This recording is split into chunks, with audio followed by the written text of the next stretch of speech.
No, you can't have your surgery, because someone from another department will be on vacation. I'm finally resigning from this job. I will never forget when my supervisor denied me 2 sick days. I had 20 days left. I told her about the surgery in May, but the surgery was scheduled for September. The reason was because someone from another department requested a vacation for that week. But that person has nothing to do with my department or my duties.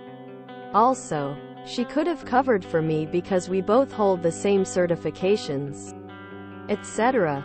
She even said, tell your doctor to change your date to a later time. Excuse me. I had to have a polyp removed from my uterus that caused my miscarriage. Sickening. Edit. While I was having a miscarriage at work, I needed to have blood work the next day to confirm. I start my workday at 9 a.m. I went to LabCorp at 8 a.m. My supervisor was blowing up my phone telling me please don't be late. And am I done yet? All this while I was miscarrying. Edit 2. After I had my polyp removal surgery, while I was in the PACU, she was blowing up my phone to let me know that there were some things that needed to be typed, that she will place them on my desk upon my return. Didn't even ask how I felt. True sociopath. Glad I'm out next week. Update. Thank you for all your replies. I appreciate all of them. This situation happened a year ago. After the removal of my polyp, we successfully conceived. I went on FMLA for maternity leave, and now I'm resigning this week. Meanwhile, 2 other people resigned while I was on maternity, and now I'm leaving. Now she will be the only person in this department. Also, when I was pregnant, she wanted a note for all my medical appointments. One time she tried to deny me an appointment for my NT scan at 12 weeks. I said, well, I don't care, I'm going to my appointment. She called HR on me and I told them I'm going. And I went. Don't resign, make them deal with it. Surgery equals sick leave. You just take it. Talk to a lawyer because this is likely discrimination under state or federal law. You're a better person than me. I'd have told my boss where to go and what to rotate on when they got there. Don't give notice and enjoy a nice vacation before your new job starts. Oh dear, that's downright awful of them. Sorry they treated you that way. I would publicly out her and that company. Absolutely inhumane treatment. Sorry op. You don't ever delay an important medical appointment for your job, and any employer who suggests otherwise is scum. Consider this when you resign. A constructive discharge, also known as a constructive dismissal, or a constructive termination, occurs when an employee quits their job because of intolerable or illegally hostile working conditions. Although only a small number of constructive discharge claims are approved, there are benefits to pursuing a constructive discharge claim, such as access to unemployment benefits. As a European, I find this bizarre. When you're sick, you're sick. How can you have an assigned number of sick days?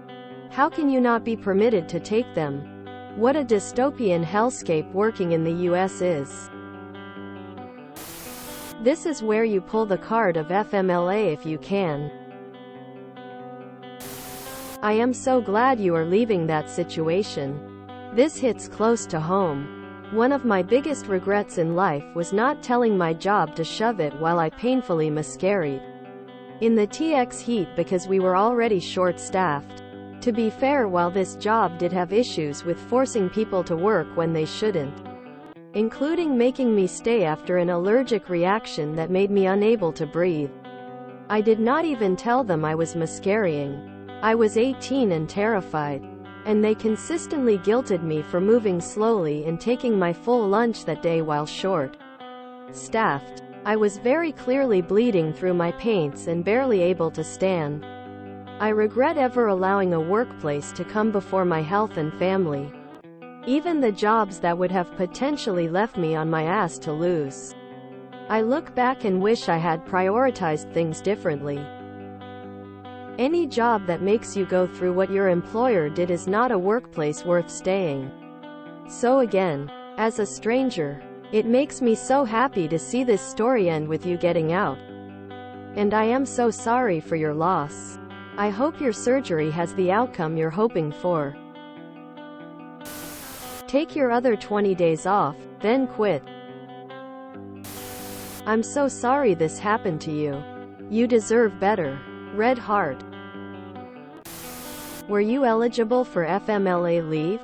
Being treated by a doctor, having surgery, being pregnant, all automatically qualifies you for the medical leave, as long as your employer is big enough, and you have been there long enough.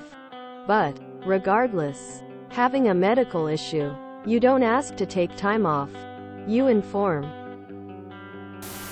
You don't request sick days, you take them. Use your 20 up. Good morning, boss. I noticed you denied my request for time off.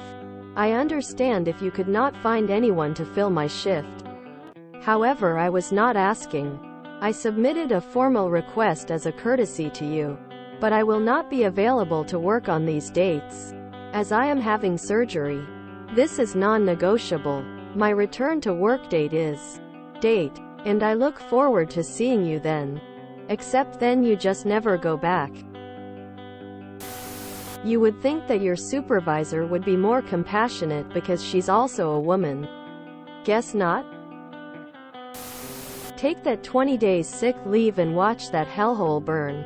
And please, don't pick up your phone anymore when you're off duty.